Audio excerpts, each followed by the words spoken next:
What's up, world? It's Will Royer here in the Virginia Wayside Furniture studio, and this is 8 at 4, presented by VCU Massey Cancer Center. 8 segments about the people, places, and things you need to know about in the Richmond area. Today we're talking rock music, hip-hop spin class, and a different type of heavy metal. Let's do it!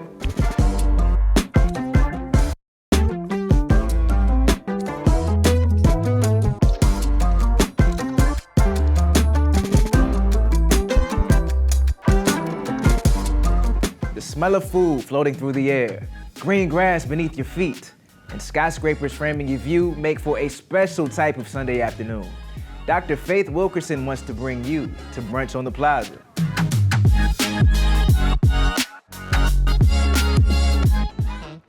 So my name is Faith Wilkerson. I'm the owner of Unlocking RVA, and today we are here at Kanawha Plaza for Brunch on the Plaza. Brunch on the Plaza is pretty much family reunion meets the backyard cookout. So it's a good time for friends, family, and everything in between to kind of connect, reunite, and just have a really good time right here with the backdrop of the city. So we chose Kanawha Plaza because, honestly, it doesn't get any better than this. We're right here in the middle of the city between 8th and 9th. Gives you a great backdrop of the city while also just highlighting all the amazingness that's happening around the city. So Brunch on the Plaza is so important in Richmond because, again, it allows the community to connect. Well, I should say reconnect. As you know, the last 2.5, 3 years have been crazy. So being able to have this Brunch on the Plaza event and get people in this space for Parks and Recs is a great way to get people to reconnect with their friends, their family, their coworkers. And again, one of those safe kind of environments where you can be in a corner to yourself or be right in the center of it all.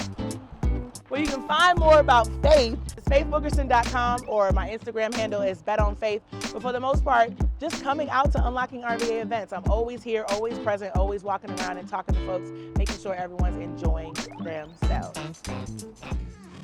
As a proud dog dad, the Richmond SPCA has been an invaluable resource in keeping my pup healthy and happy. Tabitha Trelower's search for an affordable vet care led her into a career journey with the SPCA that resulted in the opening of an accessible veterinary hospital. Take a look.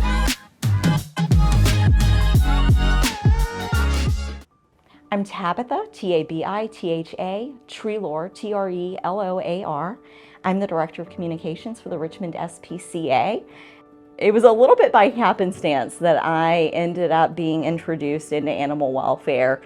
When my dad passed away in 2003, I suddenly found myself the guardian of a 108-pound Rottweiler, Gus, who became my very best friend. I easily and quickly made the decision to actually move into the house with Gus and take care of Gus. And then soon after I moved to Virginia, Gus was in kidney failure. And that's actually what led me to do a bit of research, trying to find options for veterinary care that was within my means.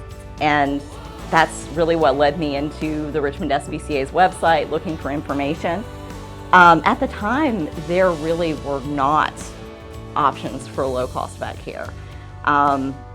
It did actually lead me into the employment page, though, of this organization that has really become my family for the last 17 years. And I joined the staff here and actually got to be part of the capital campaign that in 2016 led to the opening of our Susan M. Markell Veterinary Hospital.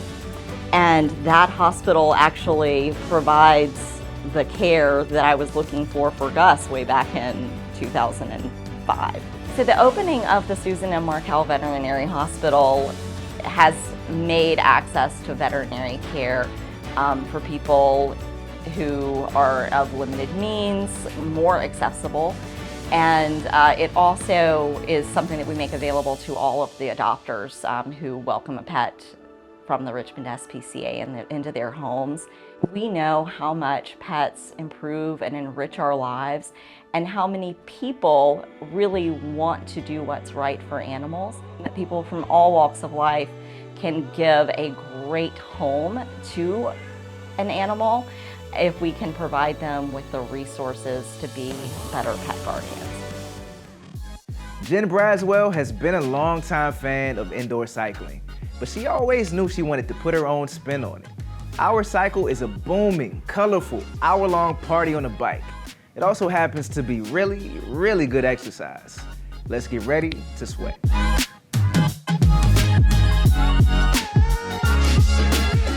Hey y'all, I am Jen Gray Braswell. I am the owner and chief baddie instructor of Our Cycle Studio. Our Cycle is the only Black woman-owned hip-hop spin studio in the Commonwealth of Virginia. We opened in September of 2020 in the middle of the pandemic, and a couple months later, I found out I was pregnant. And so our first essentially year being open, I was definitely cycling while pregnant. So if anyone is concerned that they won't be able to keep up, I was on the bike at 8 months. And so we have all walks of life who come in with all different histories and all different fitness levels, and we are here for you. You do not need to be an avid cyclist to come in, but trust that it's not going to be an easy workout. Some people will see us on Instagram and come to class and they're like, I did not expect it to be that challenging. I mean, it is. It is a spin class, but let me tell you, you are welcome here. It is a fantastic time. It is our job to create a dope experience for you. We take that very seriously. We carefully curate the playlist so that we know that when it's getting rough, we're on that really hard hill, you gotta do that final push. There's gonna be a fantastic song that drops in right there that's gonna get you out of your seat and let you know that you can do it. I started Our Cycle because I felt that it was very important for Black women, Black people, people of color to see themselves on the podium doing a different type of activity that's great for our health. It was just very important for me to have a space where people felt included and they could have a really good time. We are Black woman owned, but we are not Black women or Black people only. Everybody is welcome at Our Cycle. We are located in the New Manchester Flats building. We have classes every single day. For those of you who feel intimidated by a 60-minute spin class, we do have 45-minute beginner-friendly rides. We call them HC Light. All right, friend, we have 10 instructors for you, multiple class times throughout the week. What's stopping you? Come on in. We would love to have you at Our Cycle. There's a familiar brick building near the James River where some of Richmond's most historic heavy metal was made. And no, I'm not talking about the music. Today we take a look at the historic Tredegar Ironworks.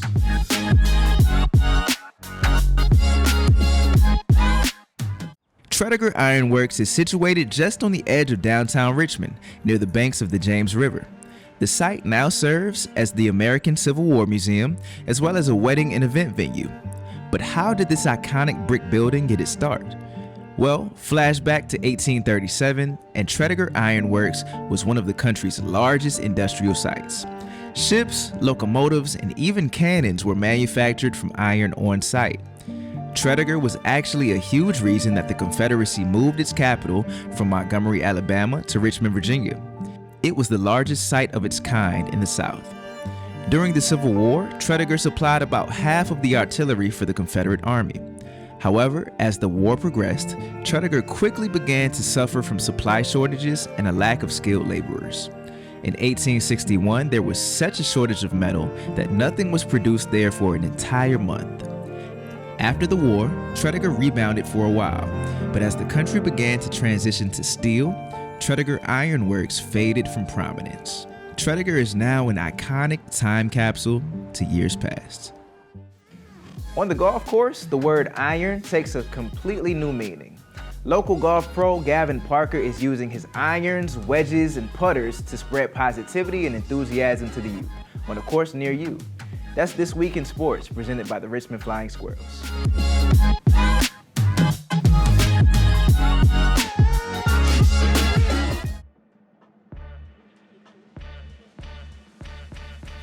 My name's Gavin Parker. I instill enthusiasm and joy with a golf club. So I was 12 years old. My dad enrolled me into a golf program. It was the sound of a stick hitting a ball that got me hooked. It's been a wrap ever since. Here I am at 29 years old. In 2016, February 16th, I became the 107th person of color to become a member of the PGA of America. And I just happened to be one of the most enthusiastic golf instructors you ever meet as well. For anybody who's ever played Pac-Man, you know Pac-Man spends most of the game being chased by ghosts. But every now and then Pac-Man goes to like the corner and he eats one of the power pellets. The whole dynamics of the game start to change. Pac-Man feels on. Pac-Man starts chasing the ghosts. Pac-Man feels invincible. That's normally how I feel just about every day. So when it got into my philosophy when it comes to coaching is I teach people, not golf. For most people who have different colors of their skin, golf isn't very diverse. It's not inclusive. It's not accessible. Therefore, I'm trying to recreate and rechange those goalposts of what the word GOLF means in the 21st century and try to create something that kids actually can align themselves more towards, which is the best parts about golf. Enjoying being with your friends, being outside, having some type of competition, having some type of awareness to be with other kids. So I think right now, to have more people that look like me to play this game, let's try to align ourselves to what those kids actually like doing. And they want to be a part of a group. They want to be outside. They want to be off a screen. They want to do something that's fun. All kids want to seek pleasure and avoid pain. So to be recognized from the PGA of America as the person who is the catalyst for this change and the catalyst to actually grow this game, but when I'm growing the game of golf, I'm growing the best parts of golf, the stick and ball loop, the connection of being with other people outside. To many folks, the local McDonald's is a staple of their neighborhood. We recently had a chance to work with our friend Christina Dick and a local McDonald's to celebrate one of their managers for his exceptional service. Take a look. It's Kelly and Will. You see we're in the car. It's obvious that we are going somewhere and we are real excited about this trip, Will, because we are going to do something very special for someone that has done something special for somebody else, right? Yes, I'm looking forward to it. We're going to see our guy Dan Rell at McDonald's. We're going to go to this McDonald's and celebrate Dan Rell. He is one of the crew members over at the McDonald's on Broad and 18th, and he actually helped someone that was struggling a little bit. There was a family, they had ordered their food, didn't have enough money, and he just took care of the whole meal. So we're going to surprise him with some great gifts, and you know, we got this bag in the bag. Yeah. Tell him what's in the bag, Will. So we heard Dan Rell was a gamer, he likes video games, so we got him a bunch of Xbox gear, controllers, headsets, online passes, t-shirts. And it's really simple with the fact that, again, he just did something for somebody, wasn't even thinking about it, and we're going to do something for him in return because he did that. Will, you ever worked at McDonald's? I have worked at McDonald's. Really? McDonald's was actually my first job ever. So McDonald's kind of gave me my sense of independence and responsibility as a kid. And I got a similar story. McDonald's is actually the reason I'm in Richmond. Wow. Yeah, I know. So my dad was in senior management. My dad came up to Richmond to run a couple of stores in Chester, and so that's how I got here. Dan Rell, we're coming for you. Stay tuned, we'll be right there. Where's Dan Rell at? Is Dan Rell in here? Dan Rell! Where is he? Are you Dan Rell? Come on over here, buddy. Can we have a couple of minutes to sit down and talk to you real quick? Come on, Dan Rell. Congratulations to you. She left her bank card at home. So I was trying to find her order. Then when we found the order, she realized she couldn't pay for the order. So I told her I would just give her the meal on me and she would eat my meal today. And she decided, and I just prepared the food for her and gave it to her. What you're doing is not going unnoticed, okay? Thank you. Yeah, congratulations to you. That's it.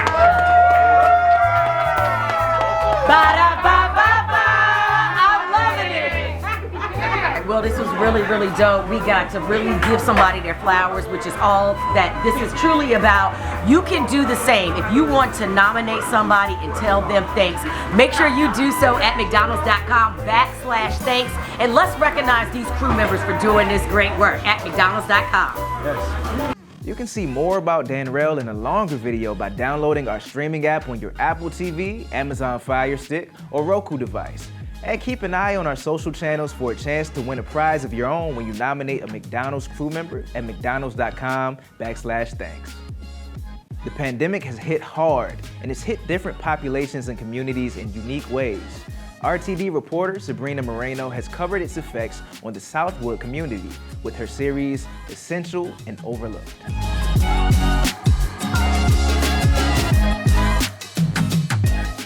Essential and Overlooked is a 3-part series that looks into the role that underfunding or the lack of investment into the Virginia Department of Health over this last several decades played in their ability to manage the pandemic response and deal with COVID. But more specifically, it looks into that tie into money and health outcomes for Latinos. And so it's been shown that an increase in public health funding helps in addressing those differences in health outcomes. But over the last 20 years, a lot of those warnings of what could happen if you don't invest in public health departments, a lot of those warnings from Virginia Department of Health officials, from community organizations, things like that, went unheeded. And so that's what part one looks into, that kind of foreshadowing of what could happen if we ignore this problem. Part two, we're seeing the aftermath of not doing enough or doing something when it was already too late or when a crisis was already happening. And part three will very much be what happens when this happens again, when the federal money runs out. And what does that mean for public health when they're no longer front page news? Okay, so by now we know that there are plenty of music venues in Richmond. So why not the 4th floor newsroom at the RTD? We recently hosted the last real circus for a performance in the newsroom. Here's a clip.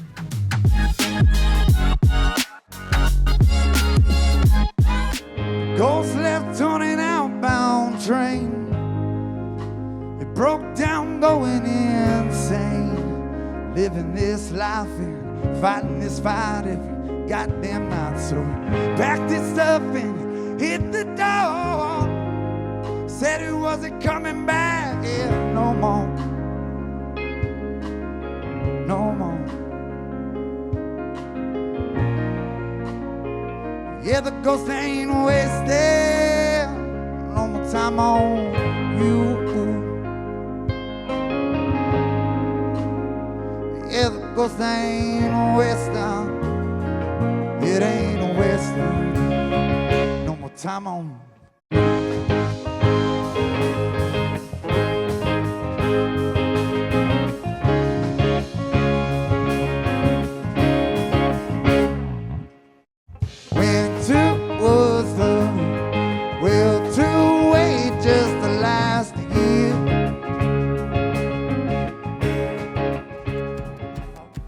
Watch the full performance by downloading the Virginia Video Network app on your streaming device.